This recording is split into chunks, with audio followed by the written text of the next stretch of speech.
I know. I don't think it's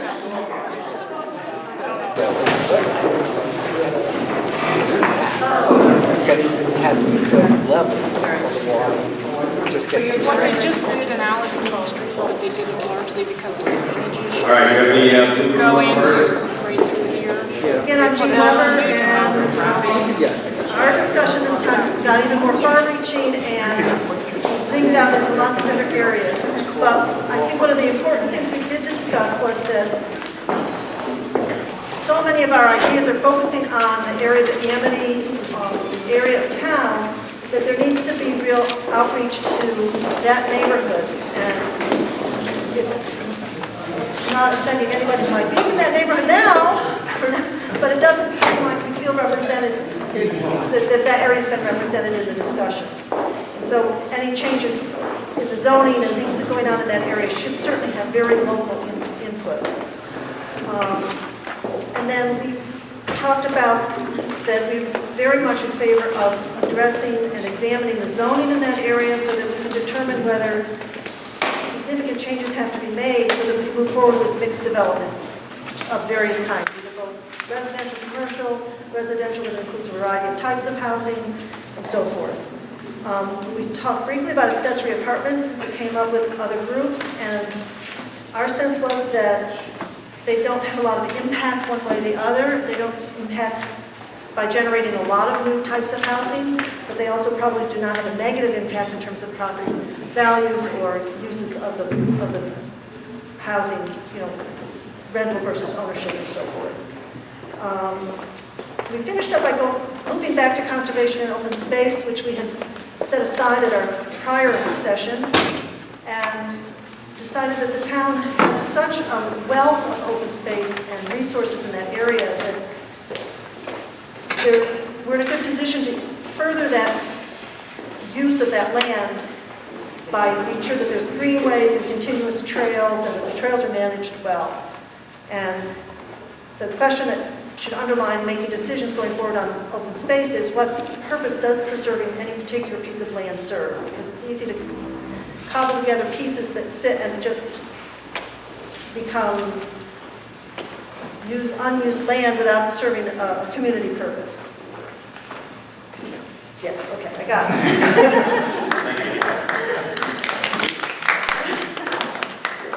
All right, Orange, you went last time, you're up.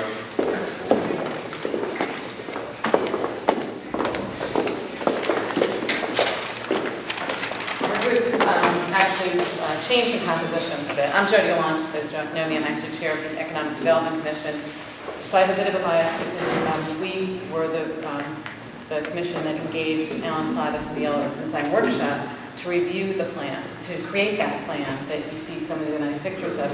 I have to say, I hear your concerns about going out to the residents of the village area, and we did. You did, okay. We did, and we were concerned, in fact, that they would say, oh no, not in my backyard.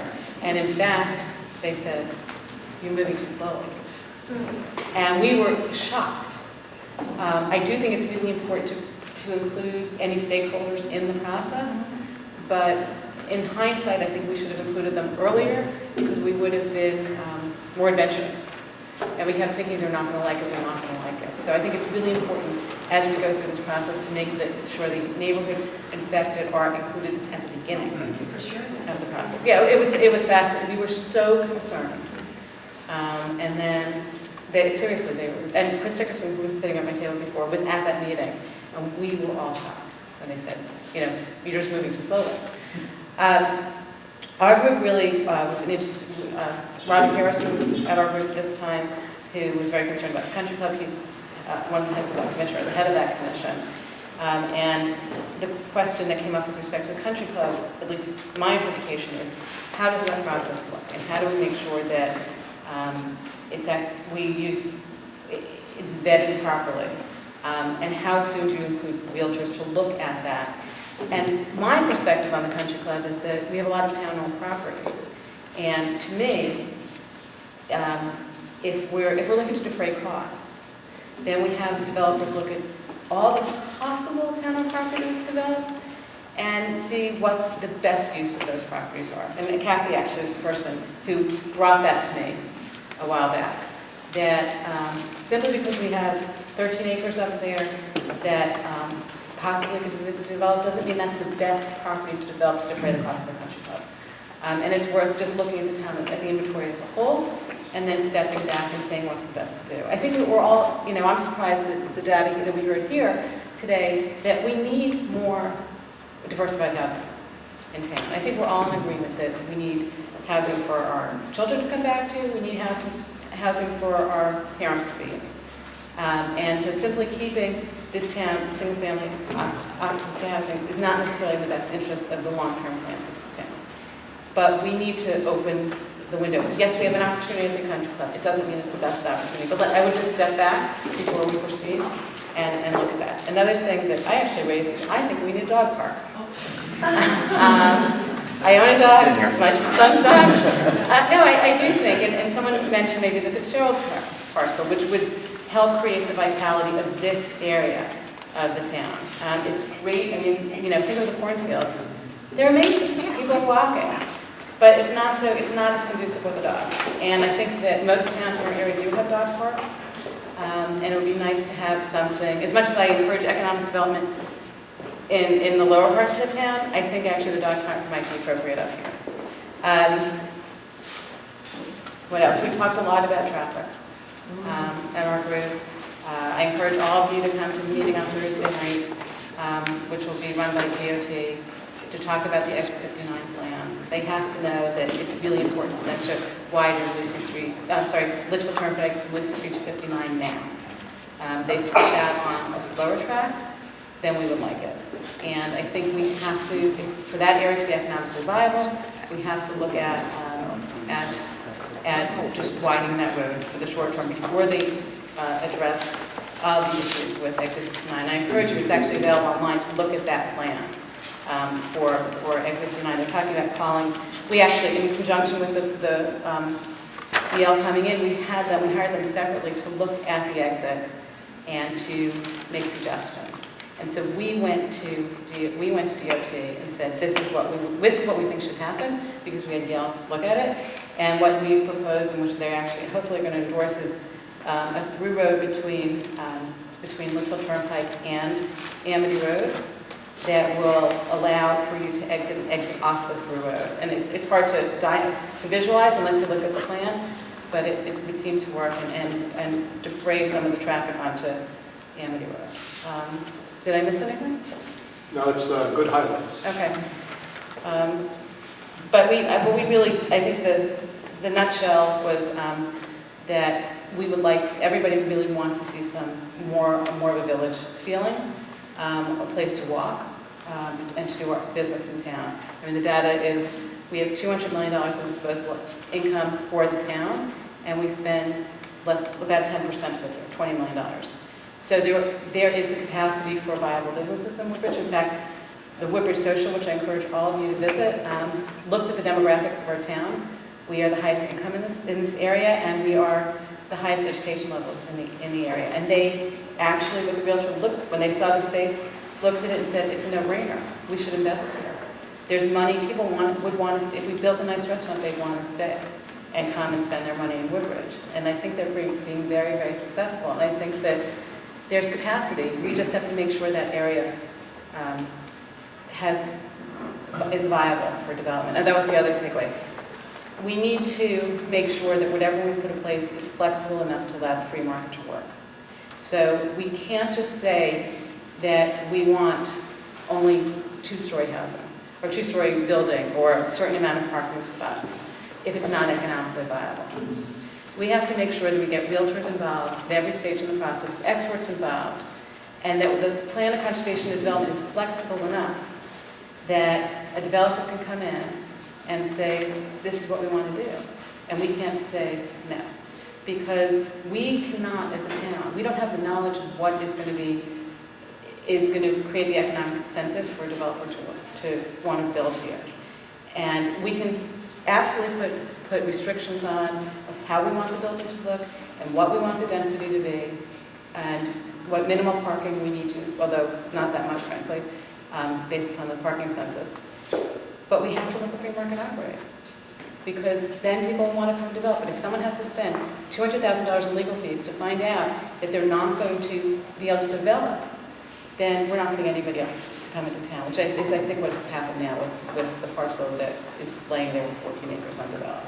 We don't have a great reputation right now as a town that is a can-do town. The example that was given at a seminar I went to recently was West Hartford, where they had the zoning commissioner just said someone wanted to open up a restaurant with a bagel store with two seats on the sidewalk. And the guy said, well, it's not in the zoning regulations, but you can do it. Let's see what happens. I can always tell you not to do it after. And this guy just kept saying, yes to a lot of different ideas that weren't necessarily restricted by zoning, but weren't reflected in zoning. Hartford downtown, the guy showed this map of, originally there were 2 restaurants in West Hartford downtown, 2 restaurants with outdoor cafes. Now it says 5 driving district. And I think that's what we want. We cannot, as a town, tell people what is going to work economically for them.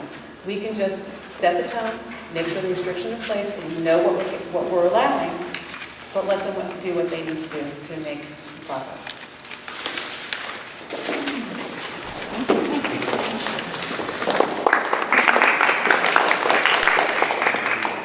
All right, how about the red?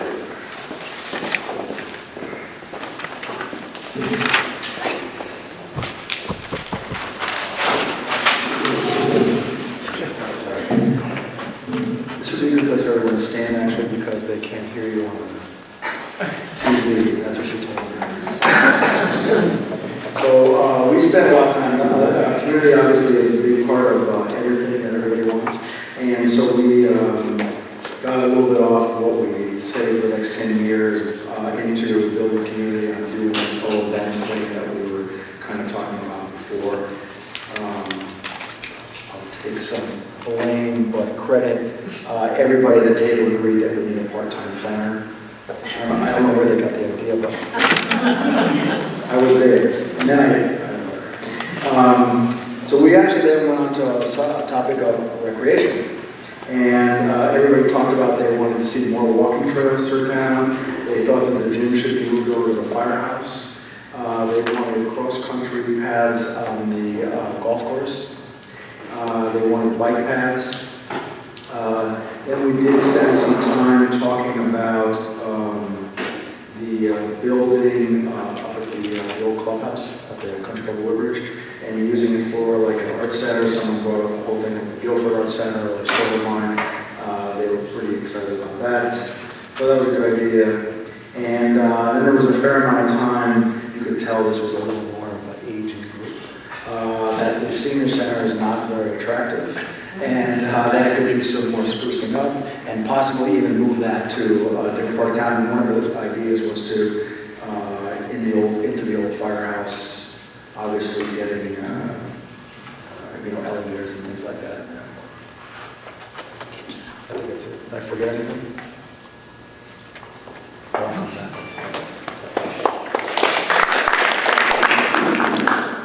Okay, now the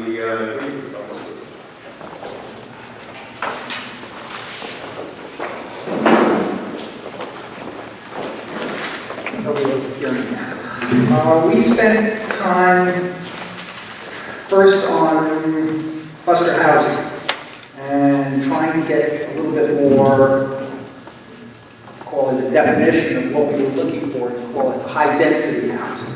And what we came up with is that it should have, should be permitted, higher density housing should be permitted where there is water, only where there's water and sewer. But then we got into a whole discussion of something new that has come up, called, I don't know what we call it, an on-site sewer system that is now permitted by the state. And so that, we got into a whole discussion on that. And so we have to look into that, needs to be looked into before any type of decision is made on high-density housing.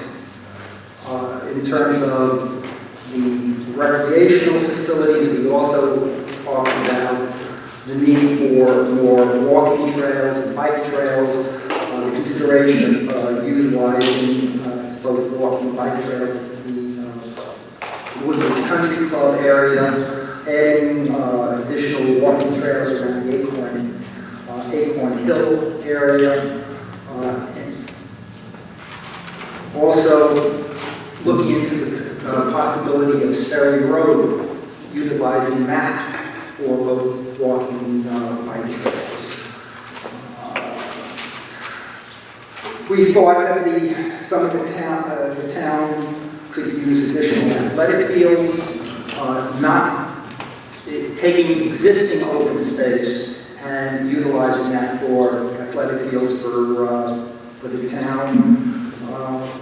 And let's see what else.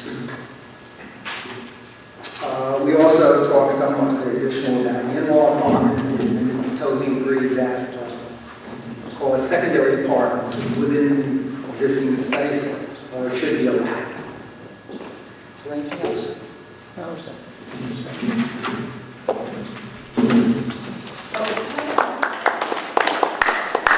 Excuse me, sir, I have a question. The high-density housing, was Yes. there any idea of limiting it, or was it targeted to a specific age group?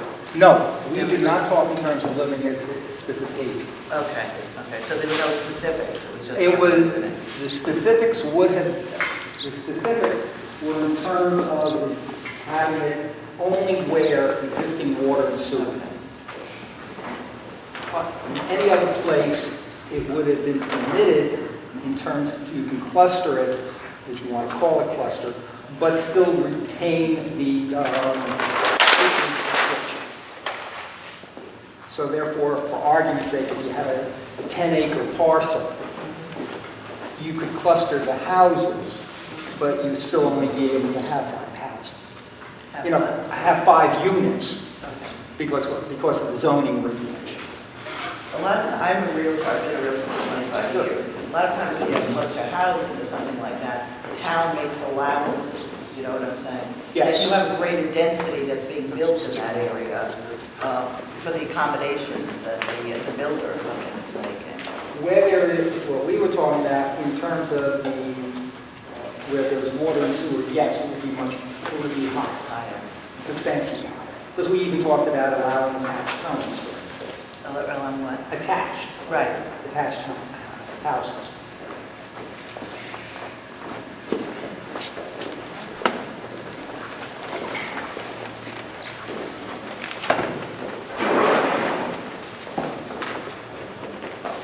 All right, well, thank you, everyone.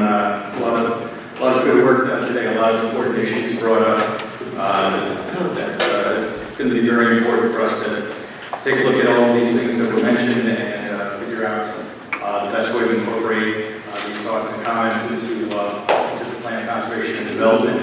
Just have a brief presentation on about 7 slides looking at the issue of zoning and how we move from a plan of conservation and development into actual land use regulations. Basically how a town goes from a generalized comprehensive planning process to developing the sorts of land use regulations that guide the development of the future. There's actually a little bit of confusion sometimes when folks talk about a comprehensive plan. In the state statutes, there's a discussion of zoning regulations being made in accordance with a comprehensive plan. But then there's also mention of the plan of conservation and development. There's been some confusion over that what it means in terms of a comprehensive plan for zoning is not usually any sort of written document. Really the embodiment of the zoning regs and the zoning map as an entity of itself that reflects the overall pattern of zoning in the community. Whereas in contrast, the plan of conservation and development is an advisory planning document, so it's a little bit different. They used to be separate, but in 1992, the General Assembly amended State Statute Section 8-2 to now require that the plan of conservation and development be considered when zoning changes to zoning are being made. So we touched on a little bit today. The POCD is the primary comprehensive planning guide for the community, updated every 10 years. Looks at promoting and supporting a number of different possible municipal actions, such as acquiring open space, using, expanding, improving town property and town facilities, the improvement and expansion of the town roads, economic development initiatives, initiating or targeting social service programs, protecting things such as natural resources, cultural and historic resources, and promoting an appropriate housing stock that meets the needs of the residents in the community. There's also, in a planning conservation development, you often see proposed modifications to land use regulations, whether they be subdivision regulations or zoning regulations, to bring about the achievement of certain goals that are identified in the plan. The future land use plan is a very important component of any planning conservation development. And we're going to be working on that a little later in the process this summer as we get through with our completion of the topical fact books that we've been working on. The future land use plan really is a map that provides a framework for a logical and sensitive preservation and development of the town's ultimately finite land resources. So it's a very important component of the plan. But in order to be effective, you really need to take this future land use plan as it's developed during the POCD process and begin to convert it into modifications to the zoning regulations so that your comprehensive plan, your planning conservation development, ends up being reflected in the zoning regulations. In the POCDs that we do, we always have an action agenda. I touched on that a little bit earlier today, where we identify all the different goals and objectives and strategies that come up in the course of developing the draft plan, have our actionable items in there, and give a time frame for each, along with who's going to be the responsible party or parties for implementing these different actions. And so that sort of provides the basis for moving forward with things like changing the zoning regulations. You know, if you say we want to change the zoning in this particular area of town to a village district, we want to do this over the next 2 to 4 years, and the Planning and Zoning Commission will take the lead on it. It provides a very tangible framework for who's supposed to be working on what and by when. So when you're implementing POCD recommendations into the zoning, there's a path that you follow that's prescribed by state statute. These changes, as they're proposed, are analyzed by the body that's designated as the zoning commission. In Woodbridge, of course, that would be the TPC, to determine how to best implement them. The changes can come from either the town itself to propose changes to its own zoning regulations, or an applicant can come in with a proposed change to the zoning regulations. You see that fairly regularly in a lot of towns. So we have a review and notification process that follows state statute, scheduling of a public hearing, and then there's a statutorily defined time period in which the zoning commission has to render a decision. In certain cases, when the zoning is close to municipal boundaries, there is reference to the regional body, the South Central Regional Council of Governments, for review in terms of regional planning impacts. So if, say, you were to change some of the zoning right down here in the Amity, along the Haven boundary, that would probably trigger a review by the region. So this whole process it's the kind of exciting way of taking something that's very visionary and turning it into an actual tangible set of regulations that can produce the sort of development that you had envisioned when you were producing the plan in the first place. So having a strong POCD is really the foundation that you need when you want to make changes to your zoning and subdivision regulations in order to get the community to look the way it was envisioned as part of the POCD process. And so the POCD is one of the most powerful tools for determining how the town is going to develop and what the conservation activities are going to be over the next 10 years. So that was just a brief overview of how we get from plan to zoning changes. And at this point, that's really the conclusion of our formal program. We'll be here for a little while longer just to answer any questions that folks have. I want to thank everybody for attended today, and turned out to be a gorgeous day outside. I woke up at 3 o'clock this morning and I heard pouring rain, and I said, that was supposed to happen at 11 o'clock this morning, and I bet it's going to be sunny by the time I get to Woodbridge. Yes, that's what happened. So I do appreciate everyone coming out on a beautiful day in May to help us move the planning process forward. Some of our next steps, we're going to be having a meeting on Thursday, May 29th, from 7 to 9 p.m. here, which will be sort of a 2-hour wrap-up session of what we got out of today. We're going to take everything all the notes we have on the wall, all the notes we took from the group discussions, and sort of coalesce that into a synopsis of the charrette, and talk about that, and then a little bit more of what we're going to be doing over the summer at our next meeting on the 29th, which will be in the gymnasium here. Coming up in early July, we're going to have a set of 2 new fact books, Parks, Recreation, Open Space, and Community Facilities and Infrastructure, which are in some ways overlap a little bit, so we usually do those two together. There will also be additional chances to participate in the planning process. We're going to have another workshop probably in late August as everyone is back from vacation and school's about to start. It's a good time to update everyone on where we are, and at that point we'll be closer to a draft POCD that we'll be able to present and discuss. We have a website that's now up and running, woodbridgeplan.com. We're going to be uploading content over the next couple of days and weeks as we sort of summarize things from this charrette and then some of the fact books that we've completed to date. And also, we still have the townwide survey going on. You can link to that from there's a link on the town website. We also have information in the back up on the wall about how you can access that survey directly through your web browser. So I wanted to first of all thank Jeff Kaufman, Chair of TBC, for having us here today, and town staff, Christine Sullivan, for all of her work this morning in helping us organize and get everything put together. All the representatives of the different commissions in town came out and gave you a Saturday for helping us with this. And especially William, who set up everything when I came in here.